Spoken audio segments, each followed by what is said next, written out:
Bonjour à toutes et à tous et bienvenue dans À Portée de Clic, le podcast d'Ouest France Shopping et Vie Pratique qui décrypte les tendances d'achat en ligne et vous aide à consommer plus consciemment. Je suis Ralitza Dimitrova, ravie de vous retrouver pour ce 3e épisode aux côtés de Mathilde que vous connaissez si vous êtes auditeur fidèle. Salut Mathilde. Bonjour. Et Edeline, notre experte guide d'achat tech et gaming pour qui c'est la première fois sur le podcast. Alors bienvenue à toi Edeline. Merci Ralitza et bonjour à tous.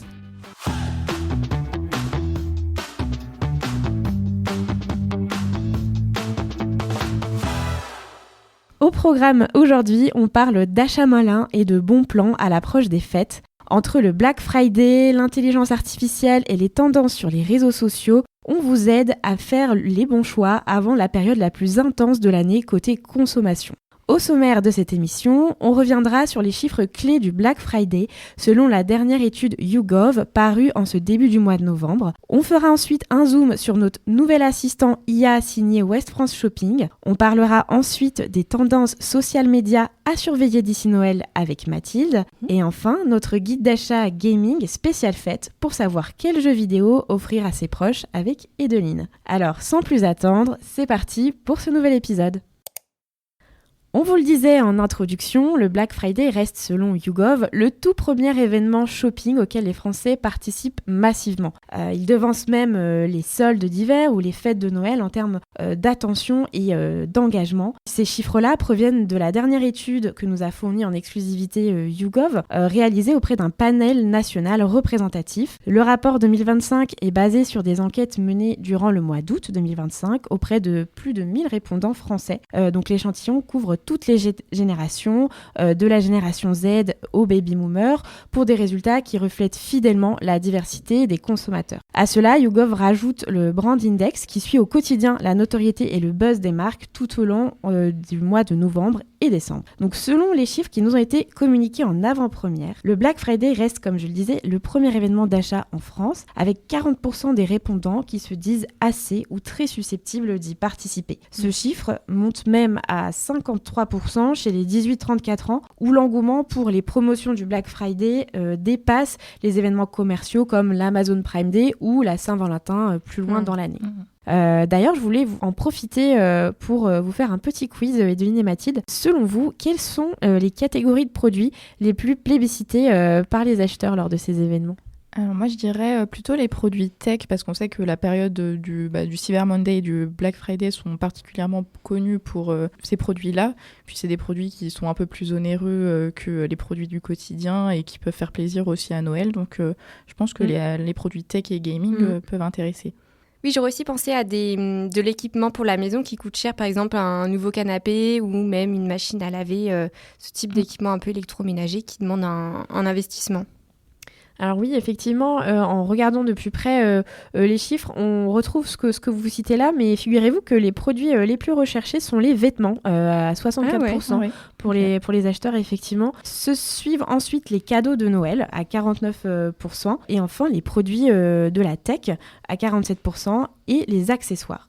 On voit effectivement une surreprésentation des achats de produits de tech, surtout chez les 35-54 ans, et également les équipements de la maison, qu'on retrouve aussi beaucoup dans les bons plans qu'on vous propose sur Ouest France Shopping. YouGov fait également un focus sur les marques qui font le buzz et qui tirent un petit peu leur épingle du jeu lors de ces événements stratégiques en e-commerce. Sur ce classement 2025, c'est Amazon qui domine sans partage au niveau des consommateurs en France, suivi par Vinted et la Fnac. On a aussi Le Bon Coin, Cdiscount et Zalando qui sont des marques plutôt en progression par rapport à l'édition de l'année dernière, ainsi que Boulanger qu'on peut retrouver également dans ce top 10. Ça démontre effectivement l'importance aujourd'hui qu'ont les géants du e-commerce, mais aussi la seconde main dans l'esprit des acheteurs, avec notamment Vinted qui a une belle position juste derrière Amazon. Et ces scores de buzz des marques, pour info, sont calculés sur la perception positive ou négative des marques sur les réseaux et les médias, en fonction de leur prise de parole aussi et de leur relation presse. Ce qu'il faut retenir finalement, c'est que si le Black Friday attire les foules et dynamise les ventes, il est aussi révélateur de nouveaux comportements d'achat avec, comme on le disait, la montée de la seconde main, l'appétence accrue pour la tech et puis la présence dominante du commerce en ligne. Le Black Friday aux États-Unis, c'était avant tout un événement dans les magasins physiques et aujourd'hui, c'est de plus en plus un événement numérique sur les réseaux sociaux et sur les plateformes e-commerce. Donc les marques qui investissent dans leur image gagnent un capital de notoriété qui n'est pas négligeable et qui est aussi essentiel pour s'imposer lors de ces périodes de forte promotion. Pour alimenter un peu le débat autour de cet événement commercial qu'on couvre évidemment sur Ouest France Shopping, je voulais un petit peu vous sonder, Edeline et Mathilde, sur vous, quelles sont vos attentes par rapport à cet événement commercial. Est-ce que vous avez des marques ou des promotions que vous attendez en particulier? Parce que typiquement, en tant que consommatrice, de mon côté, je vais beaucoup surveiller les réductions, notamment autour de l'ameublement et de la décoration d'intérieur, du fait que j'ai emménagé dans un nouvel appartement il y a quelques mois. Donc j'ai encore plein de choses que j'aimerais apporter chez moi. Mais vous, de votre côté, quels sont un peu vos wishlists et vos attentes par rapport à cet événement? Mathilde? Alors moi, ça fait 6 mois qu'il faut que je fasse cet achat, mais il faut que j'achète une bonne chaise de bureau. Donc je vais comparer les offres. Et je vais aussi profiter des promotions Black Friday pour faire un restock de culottes de règles. C'est typiquement le genre de produits qui sont en réduction et qui deviennent vraiment rentables à l'achat. Oui, complètement. Et c'est vrai que parmi les contenus qu'on propose au niveau de nos comparatifs, les culottes menstruelles font aussi partie des top audiences en général sur notre répertoire comparateur. Donc n'hésitez pas à aller faire un tour pour voir justement quelles marques sont citées et ce qui peut aussi vous intéresser. Et toi, Edeline, est-ce que tu as déjà prévu des idées d'achat pour cette période-là? Oui, alors moi, de mon côté, ça sera plutôt tout ce qui est cadeau de Noël, comme à peu près la moitié des Français, de ce que tu disais. Donc, anticiper la préparation des fêtes et puis essayer de faire plaisir à moindre coût. Le Black Friday 25 s'annonce plus réfléchi que jamais pour les consommateurs qui s'y intéressent. On l'évoquait, peut-être moins d'achats impulsifs, plus de planification aussi, avec un consommateur qui veut garder la main sur ce qu'il achète. Et justement, dans la suite de cet épisode, on veut faire un focus sur la façon dont l'IA peut vous aider à y voir plus clair parmi toutes les offres du Black Friday, avec le lancement de notre propre assistant virtuel TopoShop, proposé par Ouest France Shopping. Si vous faites partie effectivement de celles et ceux qui scrutent déjà les bonnes affaires du Black Friday, vous allez aimer sans doute la nouveauté qu'on vous présente aujourd'hui. En ce mois de novembre, effectivement, Ouest France Shopping lance donc TopoShop, son assistant virtuel intelligent qui débarque juste à temps pour la période la plus intense de l'année côté e-commerce. L'idée ici est de répondre aux questions de nos lecteurs et proposer aussi une curation en temps réel des bons plans du moment, mais aussi apporter un aspect plus serviciel face à un événement comme le Black Friday en répondant à des questions que peuvent se poser les consommateurs. Edeline, justement, est-ce que tu peux nous expliquer concrètement comment fonctionne TopoShop ? Alors, TopoShop, c'est un outil développé par Ouest France. C'est un assistant virtuel qui est vraiment pensé pour vous accompagner dans vos recherches shopping, donc un peu comme un copilote qui connaît toutes les tendances et les bons réflexes à adopter avant d'acheter pour éviter les arnaques, par exemple, ou les dates, etc. Donc, il est vraiment capable de dénicher les meilleures offres en temps réel en s'appuyant sur les sélections des experts de Ouest France Shopping, donc en reprenant les bons plans, les guides d'achat, les sélections produits qui sont partagés sur notre rubrique. Il peut aussi répondre à toutes vos questions pratiques sur le Black Friday, donc qui sont couvertes dans nos contenus, comme les dates exactes, les délais de livraison, les conditions de retour ou encore les astuces pour éviter les arnaques, comme je le disais. Grâce à l'intelligence artificielle, Topo va encore plus loin en vous orientant vers les produits les plus adaptés à vos besoins, à vos envies et surtout à votre budget. Donc par exemple, si vous cherchez un casque audio à moins de 200 € ou un robot de cuisine qui fait principalement de la pâtisserie, par exemple, il pourra vous guider de manière beaucoup plus personnalisée en vous suggérant des produits adaptés à vos besoins. Oui, tout à fait. Et ce qui fait la force de TopoShop, c'est l'alliance entre l'expertise humaine, donc celle de nos équipes Ouest France Shopping, dont vous faites partie, Edeline et Mathilde. D'ailleurs, petite parenthèse, on vous retrouvera également en live sur westfrance.fr durant ce mois de novembre, lors d'événements de direct qu'on assure sur le site, que vous animez donc sur les journées un peu clés du mois de novembre, donc le jour J du Black Friday, évidemment, le Cyber Monday, mais aussi à J-7, notamment pour avoir déjà une présélection sélection de choses que vous pouvez ajouter à votre wishlist. Et Topo vient vraiment s'ajouter en complément à tout ça avec la puissance de l'IA qui permet justement d'agréger des informations. Et donc concrètement, il se matérialisera via une petite pop-in qui sera présente sur toutes nos pages West France Shopping. Donc en vous baladant sur le site et la rubrique, vous pourrez le retrouver. C'est le petit bonhomme rouge qui va s'afficher sur les pages. Donc en cliquant dessus, vous allez être tout de suite inclus dans l'expérience Topo avec du coup un espace conversationnel où des questions vous seront potentiellement suggérées et vous pourrez aussi saisir librement votre demande. En clair, c'est une nouvelle façon d'aborder aujourd'hui les bons plans shopping, façon plus fluide, plus intelligente et aussi plus interactive. Donc plutôt que de perdre des heures à comparer des dizaines de sites, TopoShop vous fait vraiment gagner du temps et on sait qu'il est précieux en cette période de l'année. Vous pourrez découvrir TopoShop très prochainement sur nos pages West France Shopping où il sera disponible pour vous aider à préparer vos achats de fin d'année en toute sérénité. Alors restez connectés. Pour vous aider à dénicher les meilleures idées de cadeaux, notre équipe d'expertes fait une veille régulière sur les réseaux sociaux et les créateurs de contenu. C'est pourquoi, ce mois-ci, on voulait vous proposer avec Mathilde un tour d'horizon des tendances à surveiller du côté des marques et des plateformes. On le constate déjà sur TikTok, Instagram et Pinterest pour l'inspiration. Nos fils d'actualité commencent déjà à être baignés dans l'esprit de Noël. Et oui, chaque fin d'année, les réseaux sociaux fleurissent de contenu autour des fêtes, du Black Friday et de Noël. Alors voici à quoi s'attendre cette année. Alors, vous l'avez peut-être sans doute déjà vu, mais les marques sollicitent davantage des influenceurs pour diffuser leurs promos de fin d'année, mais aussi montrer par exemple leur dernière collection.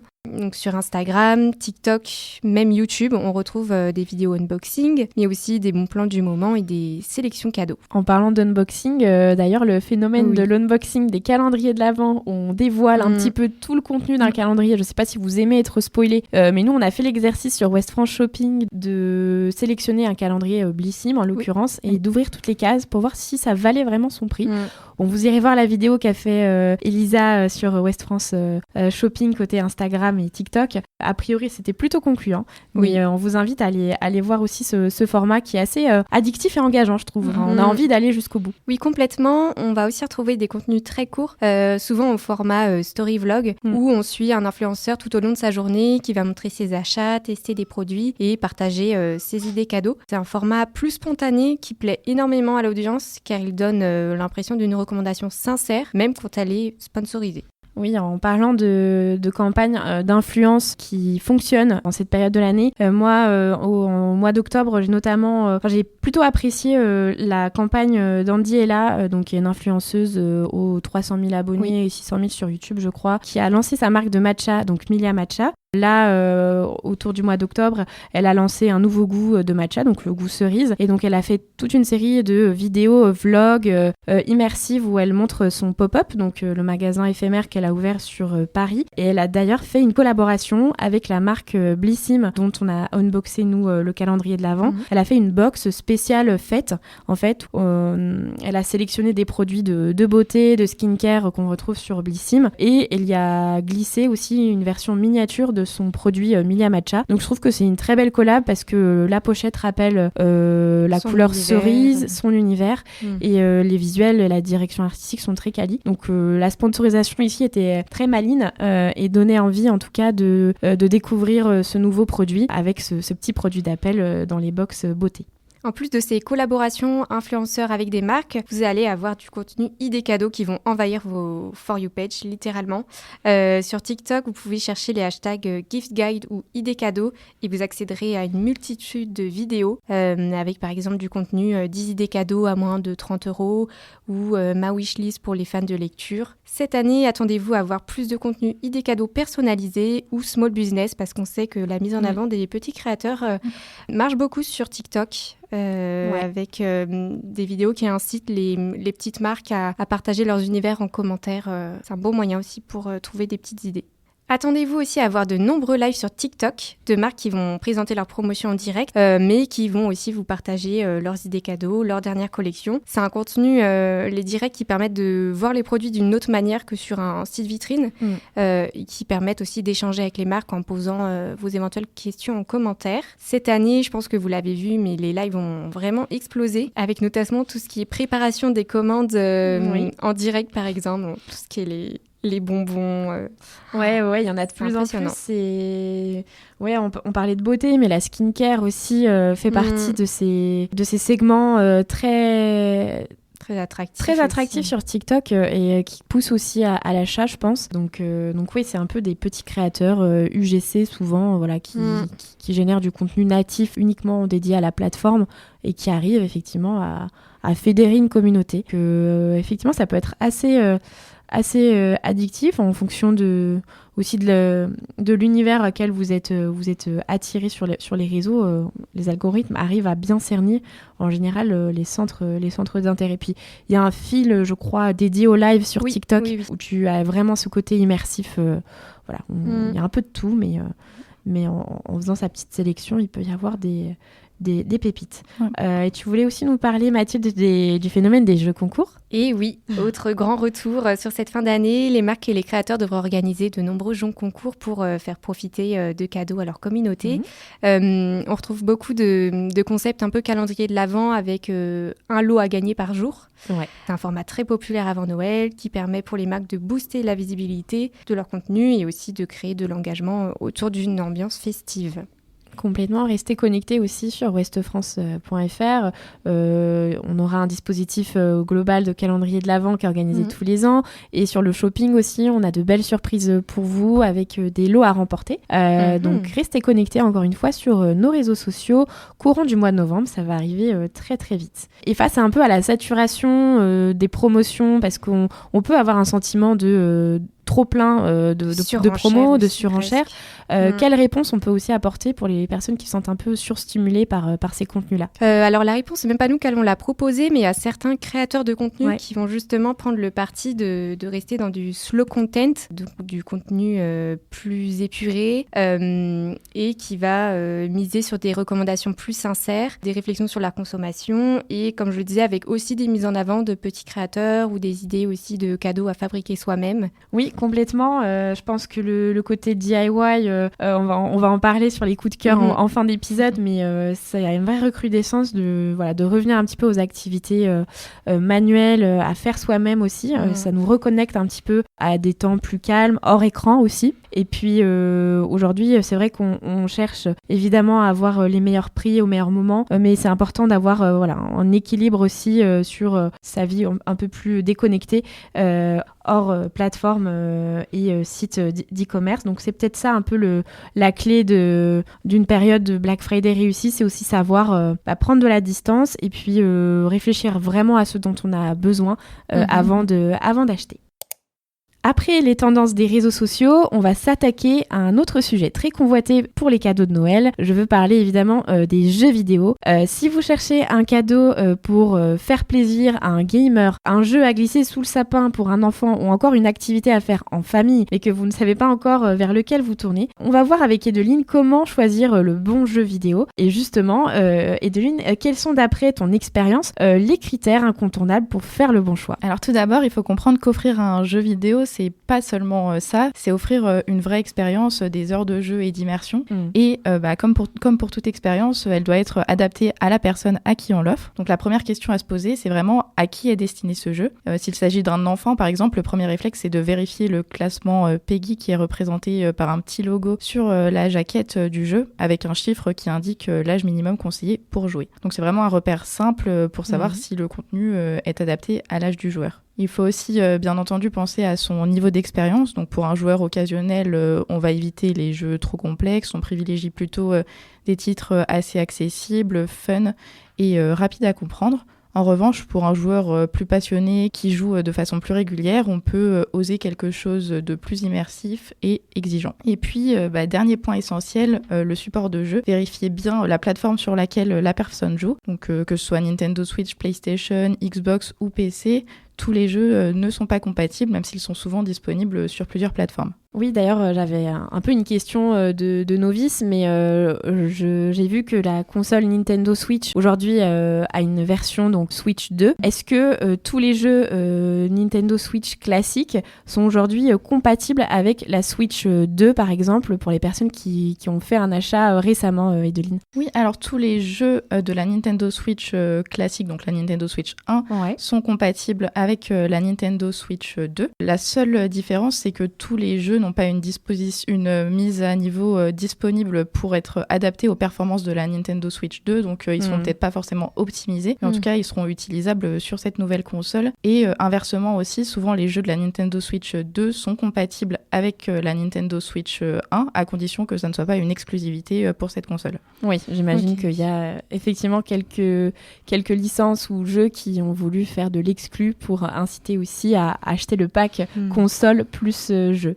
Et une fois qu'on a défini le profil global du joueur à quel on va offrir ce cadeau et le support, c'est quoi l'étape suivante du coup pour faire le bon choix ? Alors une fois qu'on sait à qui on veut offrir le jeu, il y a quelques critères supplémentaires qui permettent d'affiner la sélection. Il faut prendre quelque chose bien entendu qui correspond au goût de la personne et à ses centres d'intérêt, donc comme l'univers, le genre du jeu ou le gameplay qu'elle aime. Il existe vraiment une multitude de combinaisons et d'options sur le marché, donc il existe forcément un jeu qui correspondra à ce qu'elle préfère. Puis deuxième critère à prendre en compte, c'est la durée de vie du jeu. Par exemple, certaines personnes aiment passer plusieurs heures sur le jeu à s'immerger vraiment. Dans ce cas, il faut prendre quelque chose avec un univers narratif très riche et complet. Ou alors certains jeux se terminent en quelques heures ou avec parfois même des sessions de quelques minutes, donc ce qui est l'idéal pour une famille qui n'a qu'un temps limité et qui préfère un jeu rapide type jeu de société mais numérique. Puis un autre critère qu'on oublie vraiment souvent, c'est les valeurs que transmet le jeu. C'est particulièrement important de vérifier ce que le jeu valorise quand on offre un jeu à un enfant. Certains mettent par exemple l'accent sur la collaboration, la créativité, la bienveillance, donc ce qui pourra contribuer au développement de l'enfant ou de la personne à qui on l'offre. Oui, n'hésitez pas, si vous cherchez des guides pour des sélections de jeux. On en a fait plusieurs sur West France Shopping dans la rubrique jeux vidéo. Avec Edeline notamment, on a sélectionné en fonction de différentes catégories des jeux à la fois tendance, mais aussi adaptés à un public qui préfère les jeux un peu plus posés, type jeux cosy. Est-ce que justement, vous auriez, les filles, des recommandations de jeux parfaits pour un cadeau à offrir sous le sapin à nos auditeurs qui n'ont pas encore forcément des idées très arrêtées?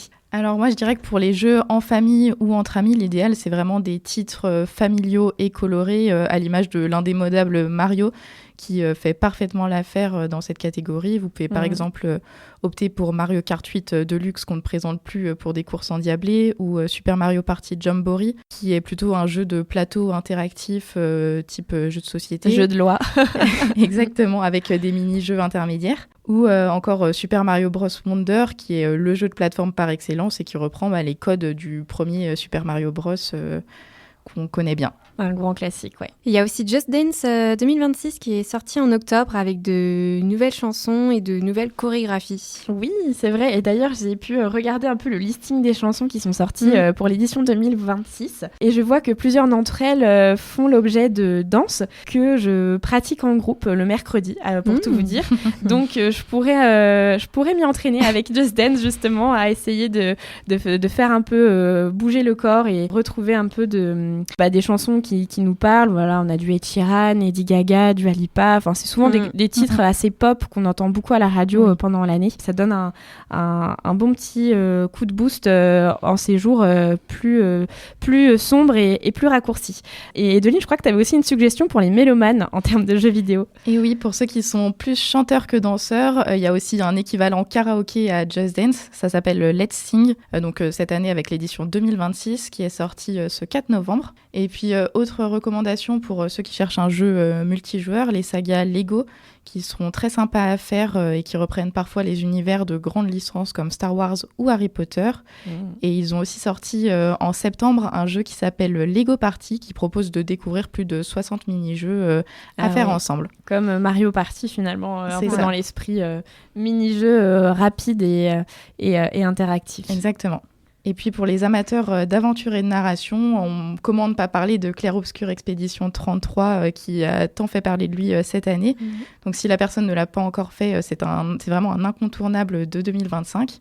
Puis pour les publics plus jeunes, encore une fois, des incontournables comme les licences Zelda ou Pokémon avec son tout nouveau jeu Légende Pokémon ZA.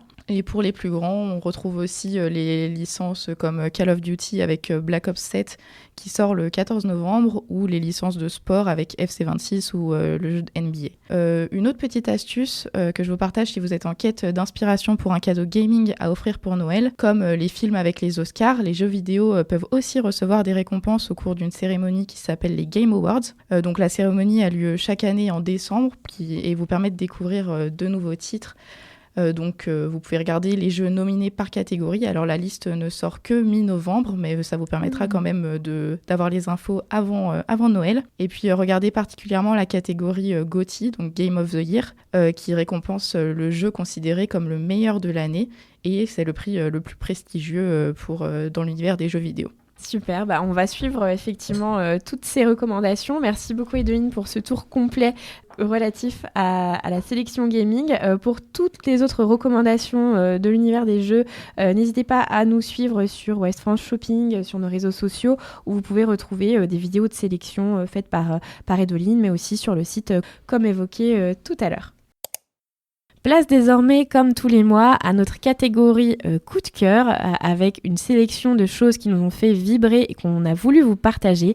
Je commence ma sélection de ce mois-ci avec une envie de vous parler de 2 coups de cœur qui s'inscrivent parfaitement dans cette période plus cocooning d'automne, quand on a envie de ralentir et de déconnecter un peu des écrans. Ce sont 2 marques françaises inspirantes que j'ai découvertes récemment. Donc la première s'appelle Travel, j'espère que je prononce bien. C'est une marque bretonne de puzzles éco-responsables, et Petit Pinceau, qui est une gamme d'activités créatives imaginées par La Petite Épicerie, qui est une marque également française et qui a des boutiques notamment à Paris, dans le Marais. Donc Travel, la partie puzzle made in Bretagne. Si vous aimez vraiment vous pencher sur ces activités-là apaisantes lors des soirées d'hiver, cette marque mérite vraiment qu'on s'y intéresse. Elle a été créée donc par 2 entrepreneurs bretons avec l'envie de redonner un petit peu ces lettres de noblesse aux puzzles qu'on voit fleurir un petit peu partout dans nos rayons de papeterie et de magasins spécialisés. Les visuels des puzzles sont tous très beaux et faits par des illustrateurs où on est très inspiré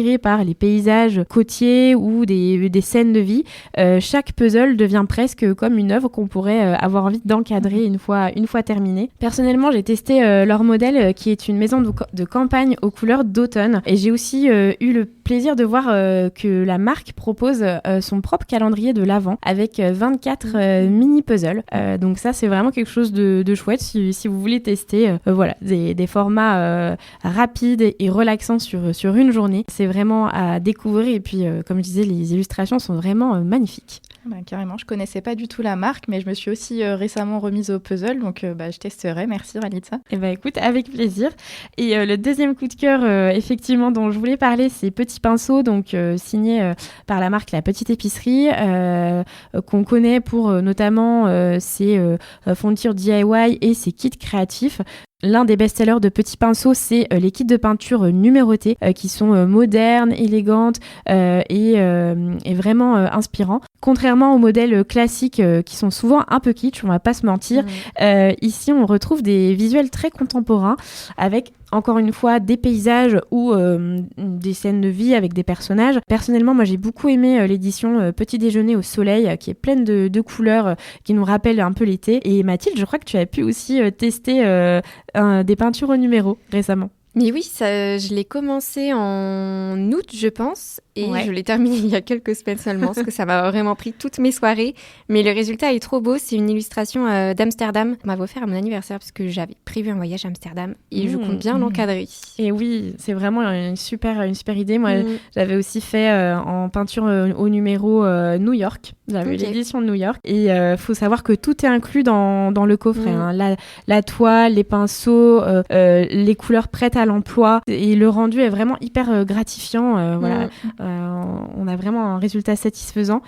Puis ce que j'aime aussi particulièrement, c'est le côté anti-stress de l'activité. On se concentre vraiment sur la couleur, le geste, sans aucune pression sur le résultat. Et d'ailleurs, dans le même esprit, récemment, j'ai acheté chez cette même marque un kit de diamond painting. Donc c'est un peu comme la peinture au numéro.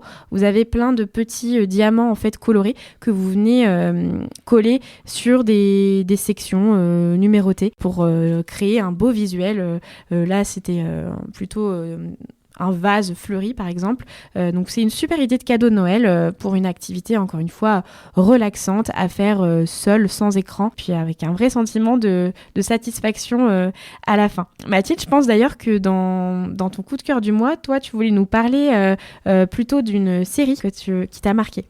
Oui, aujourd'hui je voulais vous parler d'une mini-série que j'ai regardée dernièrement sur France Télé. La série s'appelle Bistromania et vous en avez peut-être entendu parler car elle a remporté le prix du meilleur scénario au Festival de la fiction de La Rochelle en 2025 donc. J'ai dévoré les 9 épisodes de 26 minutes en un week-end.